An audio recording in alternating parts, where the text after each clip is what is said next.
আজকে না পটল চিংড়ি রান্না করব, কারণ কালকে পটল চিংড়িটা করিনি, কালকে করবার কথা ছিল। তো ছেলের নেমন্তন্ন বাড়ি ছিল বন্ধুর বাড়িতে, তার জন্য ও যেহেতু পটল চিংড়ি বেশি ভালো খায়, তার জন্য আর করিনি। কালকে কাটাপোনা মাছই রান্না করেছিলাম। এদিকে ভাতটা বসিয়ে দিয়েছিলাম, ভাতটা আমার হয়ে গেছে, আর কাটাকুটি করতে বসলাম তো তখনই কারেন্টটা হঠাৎ করে চলে গেল। তারপরে আবার চলেও এসছে কারেন্টটা। তো দেখো এখানে কিন্তু ভাতটা আমি ফ্যানটা ঝরাতে দিয়ে দিলাম।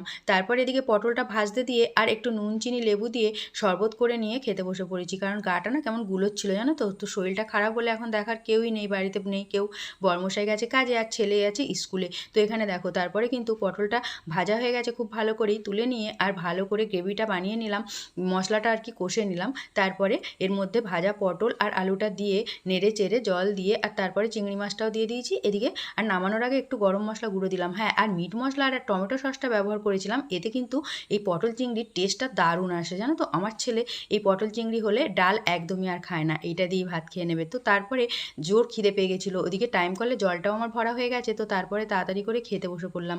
আর এদিকে জল ঢালা ভাত ছিল কালকে, এই ভাতগুলো নিয়ে পাট শাক ভাজা আর পেঁয়াজ কাঁচা লঙ্কা নিয়ে বসে পড়েছি আগে খেতে, পরে খাবো গরম ভাত। কারণ এই ভাতগুলো না সকালবেলা খাওয়া হয়নি।